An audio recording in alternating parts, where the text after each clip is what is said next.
Welcome to the Greater Wealth. I'm your host, Travis Carter. Once again, we're here with the man, the myth, the mystery, the pure awesomeness that is the Derek Bearded Whitaker. Derek, welcome to the show. How you going? Great, doing well.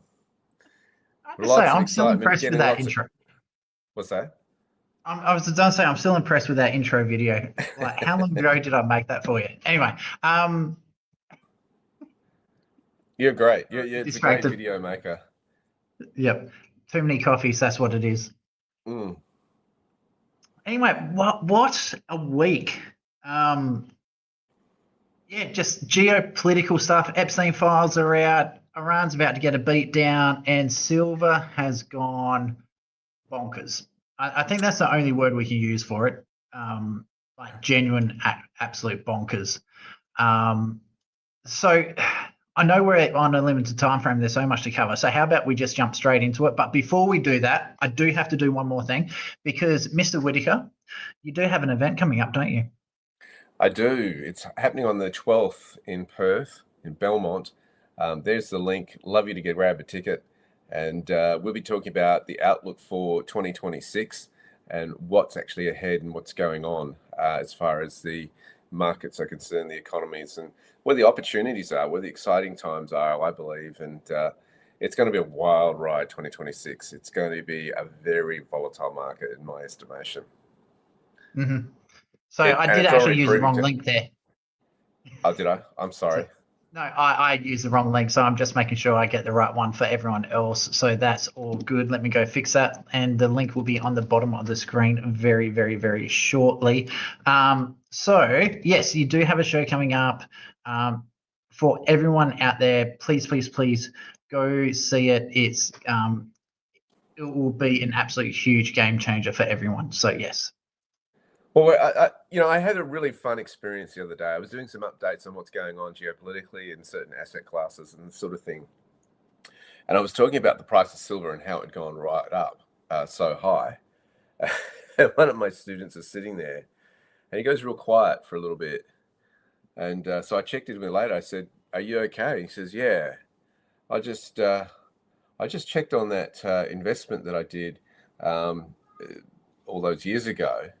And what had happened was he had invested 120,000 Australian into precious metals, a mix of gold and silver, and he hadn't Mm-hmm. checked his balance in about a few years, and he's up with an unrealized gain of $544,000."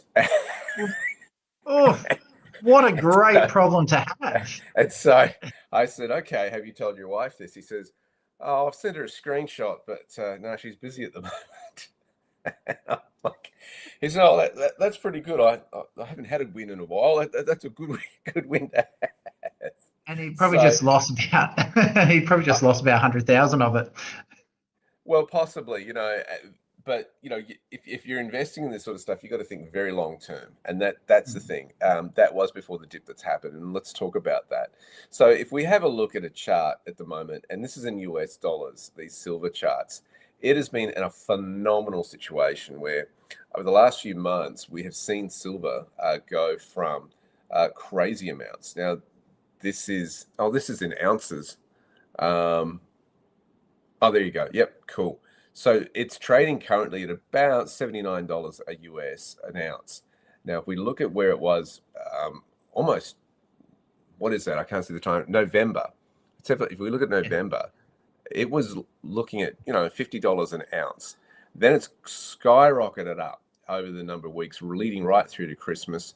I mean, it Mm, had roughly what, 8, 9 weeks of just going up all the time mm, and did about 100%, over 100% in that period. That's mm, extraordinary, okay? For an asset that's quite conservative, normally, silver and precious metals, it normally stores a haven of wealth. Um, mm. this is phenomenal what's going on. And then we've had this big drawdown happen on Wall Street prices as far as silver is concerned. I've had a few calls from clients a little bit nervous about it and this sort of stuff over the weekend, go, what's going on? What's going on? Mm. There's a lot of different reports that are going on. But what I think is important to realize is that there's a disparity in the prices. So let's do that before we speculate what's going on. If we have a look Okay. at what we got to realize here is this. different prices, different exchanges that silver trades on. And at the moment, there's what we call the Wall Street price, and then there's the Shanghai price. And look at the disparity there. The Shanghai's in the blue, the Western in the grey, and this is in US dollars once again. Shanghai is wanting to pay $123 an ounce US, Yep. whereas Wall Street is wanting to pay, what 79. we go 79. Yep. That chart hasn't quite updated there. There's a bit of a lag there. But just for the people watching at home, the thing is that's not the only market that's doing this, because this is a different site. This is metalcharts.org. The other one was Gold Silver, I think it was goldsilver.io AI. So even the different charts, here we go. We've got 108.81 versus 79.11. This is the direct Shanghai market as well. So the market as a whole, like everyone's reporting the same thing. The Shanghai market is screaming for physical solid silver, where the Western market is, they've just had that massive short. Shanghai still had the same short, but not as severe. Shanghai wants the physical price, the physical metal, I should say. Wall Street wants the paper price, which is the banker's price. Okay. And so you've got to remember too, just before Christmas, the Shanghai market, well, China said, we are not going to be exporting any more silver from the 1st of January. Now, that was massive. So those who are wanting to get their hands on this, because, you think, well, why is this a big deal? Because physical silver is used for so much of our technology these days, and it is the best conductor of electricity as far as metals are concerned. So it's really important to have it. It affects everything from your smartphones to your computers running, through to your solar panels on your roof, through to your military operations. A lot of weapons depend on using infrastructure with silver, from bombs as well, and armament. And those are probably smaller use cases, but when they use it a lot, through to your electric vehicle and greenhouse type, electrification. This is all reliant on silver. And so this is what's really, really fascinating, is because it's about 2 years lag in having enough silver to keep up with demand in the marketplace.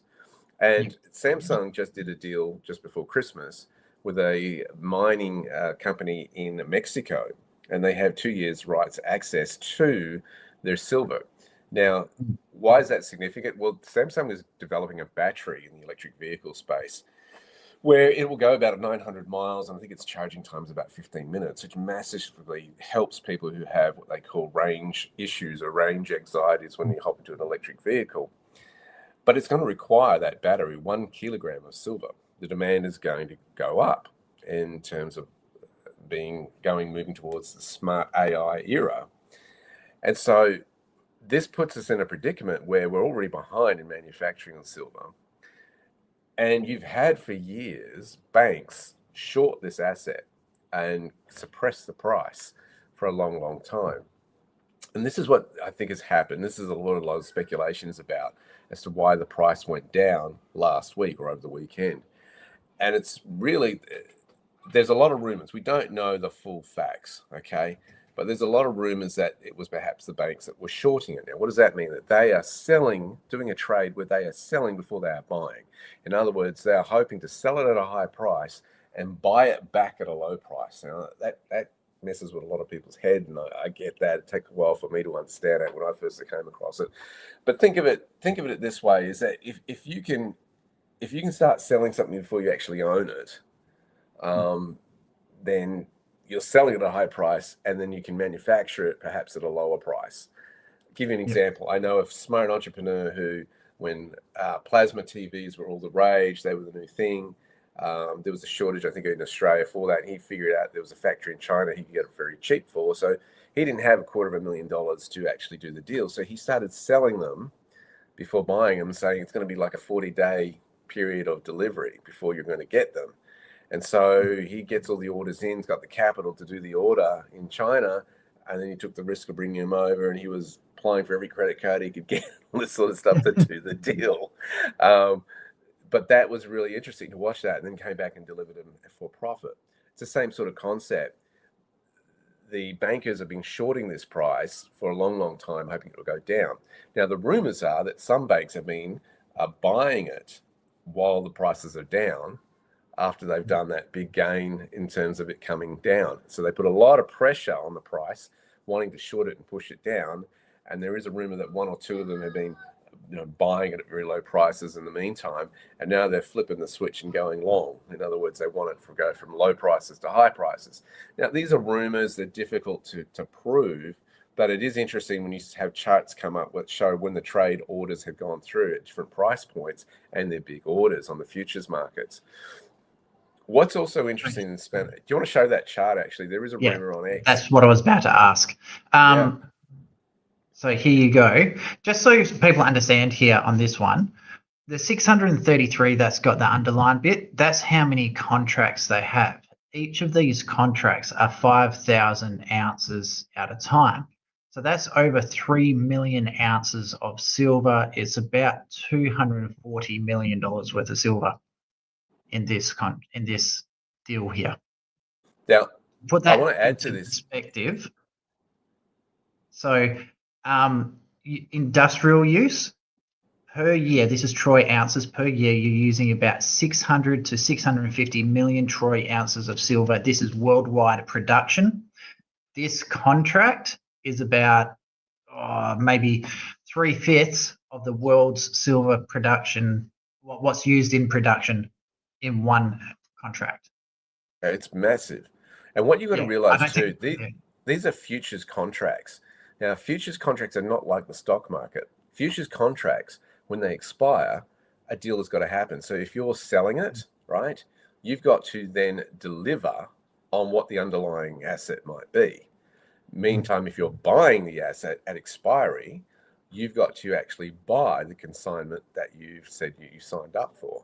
And this is where this is a real concern. There's a lot of rumors too that a bank has defaulted on this contract and wasn't able to deliver the amount of ounces that it was actually trading for. This is the rumor.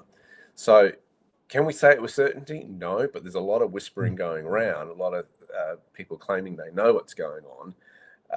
Time will tell, but it's important to know the difference there. So the other one, there's also the flip side of that, because with every single one of these contracts, there's a buyer and a seller. In this contract here, JP Morgan is the buyer. So they're acquiring 3.1 million ounces or whatever it worked out to be of silver. We have a 2-year delay in the production of silver. I'm wondering if the mining companies couldn't physically deliver because there's no supply. That's my other worry about on the flip side. Who was actually supplying the silver to JP Morgan? And I don't think anyone's asked that question yet. So, well, if the contracts are closed prior to expiry, then they don't actually have to take assignment of the physical silver or the underlying. They can settle it in cash. And that's Wall Street being Wall Street often will do that with the expiries. Is they will speculate on them and then get out of them before delivery is required, or fulfilling the contract. And that's what you got to realize. But my point is this is Wall Street prices that we're watching, and you compare it to the Shanghai price. The manufacturers are going, listen, we've got contracts that are worth 50 million. Hey, we'll pay $125 an ounce to fulfill this because it's worth 50 million to us. No problem. Let's do the deal. And so you've got this massive disparity between what Wall Street wants to trade it at, the bankers and those who are shorting it perhaps, versus what Shanghai's wanting, saying, hey, we're in the manufacturing. We actually want assignment of this. We want the physical stuff. Yep. So don't forget as well. So a lot of people don't actually understand how much silver is actually used in production.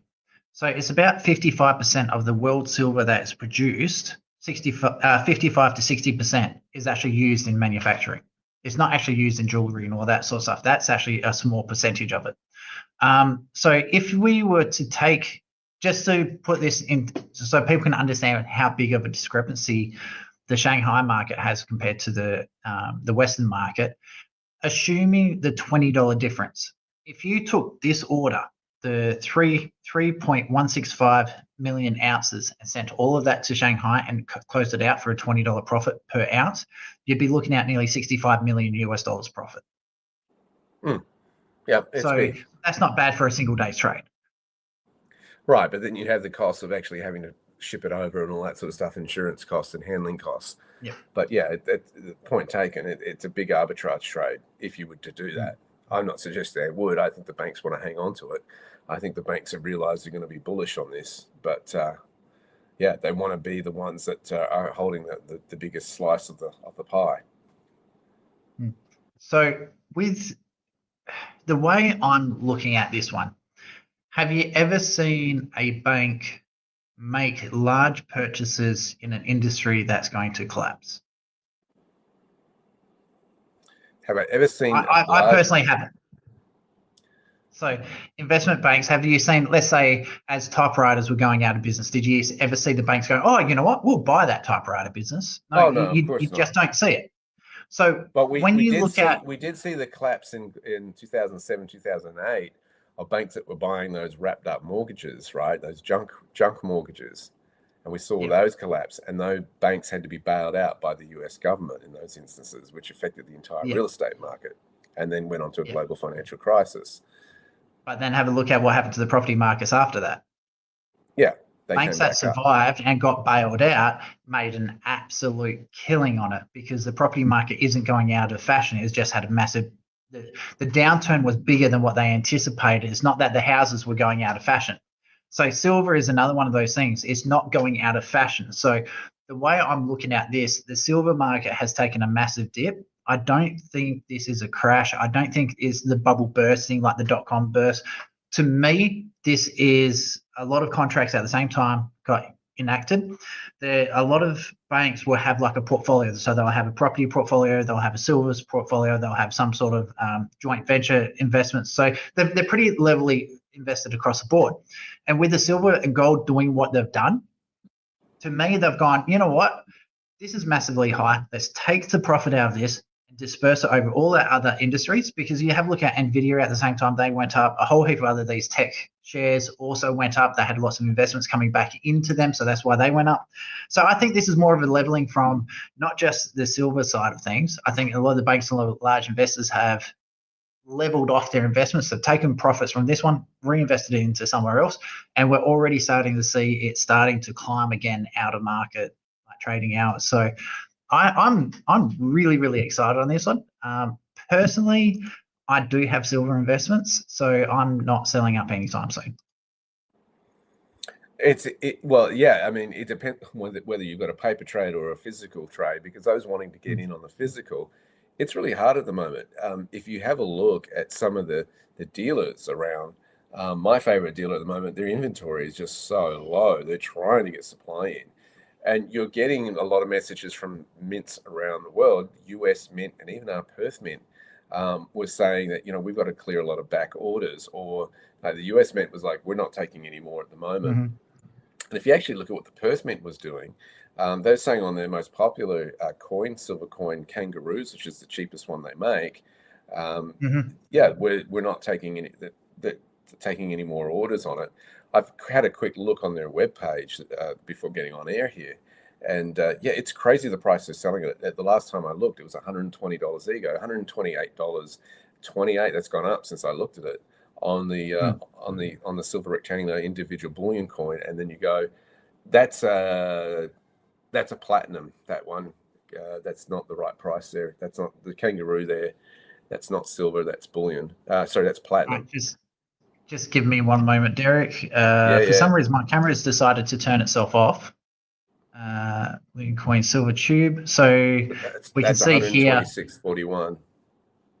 Yep, but that's also for it's a tube, so there's a series of them. Yeah, for a tube, you're looking at about 20 units on it. Generally, that's kind of the standard. Yep. So let's go find a standard platinum bullion, silver bullion coin. Here we go, unavailable. There you go. Yeah, so just buying one is really, really, it's not available at all. And that's crazy, right? 1 ounce tube is unavailable as well. Yeah. I'm just going to turn my camera off for the rest of this one. I don't know why it's decided to play silly bugger, but it is. So if we have a look at this now, can you do another wonder for me, Travis? If you could go to the silver price in Australian dollars on the first chart, trading view chart that we saw. So this is the US price at $77 now. It's fallen a little bit since going, but if we go to the Australian price, just get right. Here you go, AUD. Thank you. Yeah. Okay, $111, right? So they're selling it at 100. What was it? 120 at the Perth Mint. 120. 126 was it? Silver bullion, 126. 126. That's not their cheapest coin. And they do, obviously, all dealers add a premium above spot. That's how they make their money. Okay. And fair enough. But that's a very high price for what it is over spot.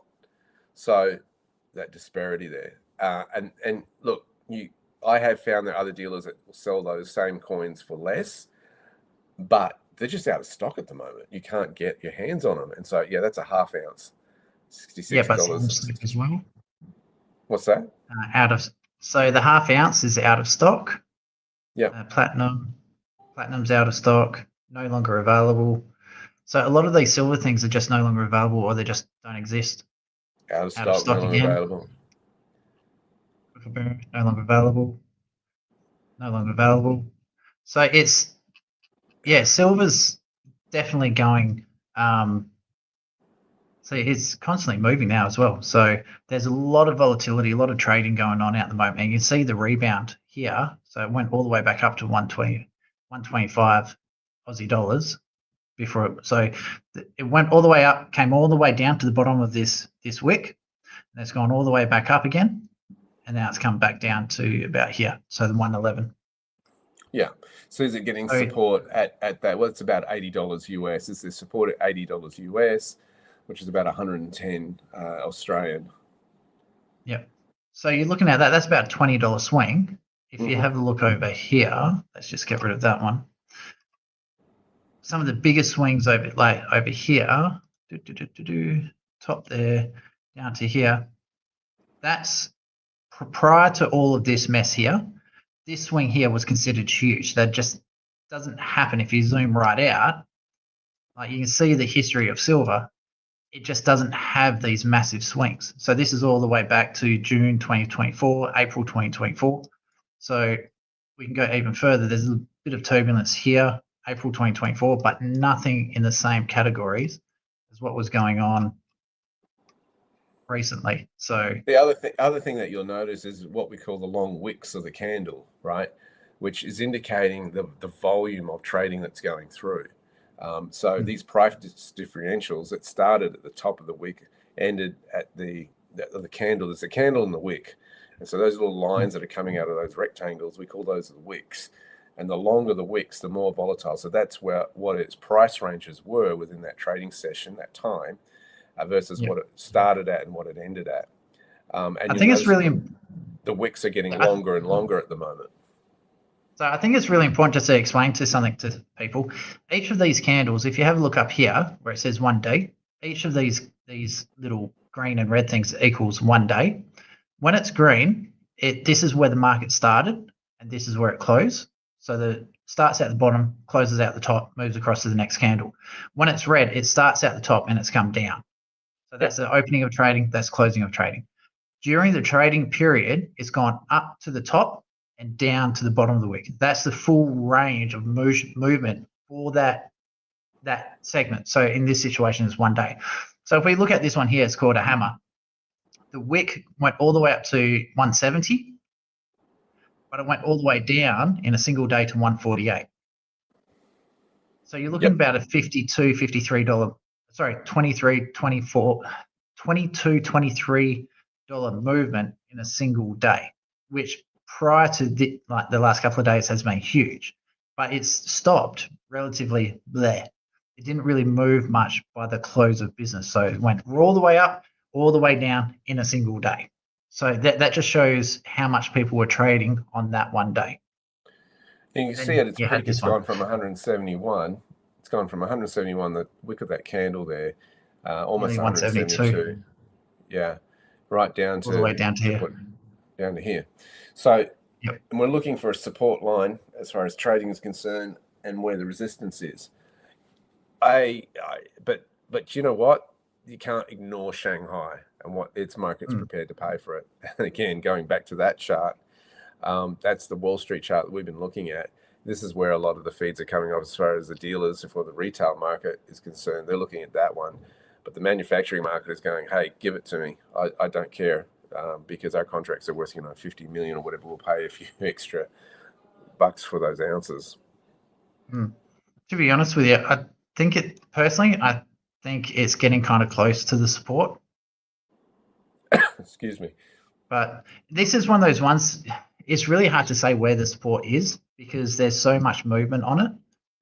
So, well, we have no precedent on this, right? This is all new territory for silver. This is a big deal. Now, you might be going, well, why are we just so focused on silver? Because it's gold and silver regarded as real money. Okay, your fiat money is based on a credit note from the good old trust of the central bank and the deal it's done with the government, the treasury. Yeah. It's not based on real money, whereas in old-fashioned terms, so that your fiat is inflationary. In other words, the more they print, the less it can buy.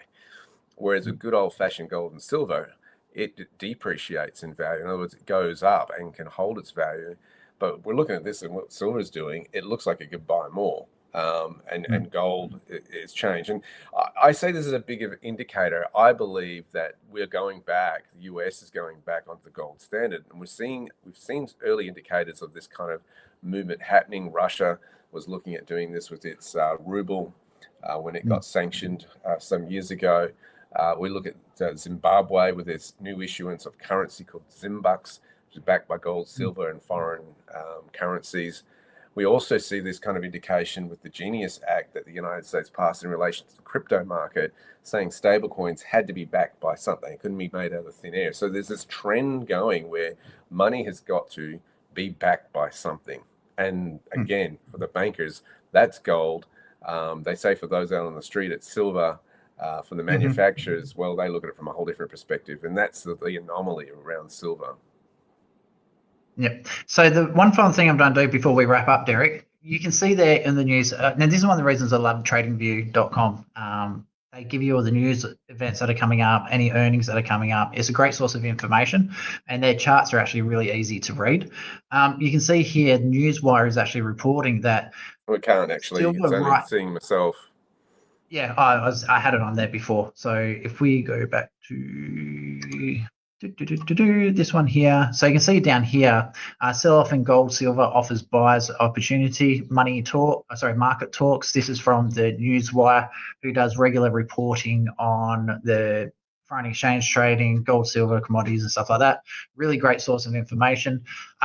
So the general consensus from most of the analytical companies out there is that silver hasn't had a burst. It's down at the moment, but they're seeing this as a massive buying opportunity. And then when you have a look, if we go back to this one here, this chart here about the JP Morgan's buying an insane amount of silver as well. When you start looking at what all the big players are doing, you can kind of get a feel of what's going on. So again, you have to make this decision for yourself. You can't listen to us because we're legally not allowed to give you personal advice on things like this, but you can start seeing patterns. And so if you want to learn more about how to view the world and understand how these big players actually think and how they view the world, seriously, go to Derek's course. Did you like the segue on that one? So the link here on the bottom of the screen now is shorturl.at/5UUXE. So Derek, final thoughts before we wrap up for today. Exciting times. We are seeing the financial system change. I've been saying it a while. It sounds wild, I know, but we're literally watching and witnessing history play out here. This is generational. This is not a normal anomaly. And you remember, Travis, when I was saying some years ago, I believe silver is going to go up. I believe silver is going to go up, and we're witnessing that now. I've been saying that since the show started, which was, I think we started, in 2022, 2023. So, no, we're in 2022. So, we're watching and witnessing that right now happen. The whole system's changing. The US debt is no longer sustainable to manage on the fiat. And so people are rethinking how money is done. These are exciting times ahead. Hold on, this year is going to be a full-on year. There's going to be a lot to report. So, Travis, I hope you're well rested.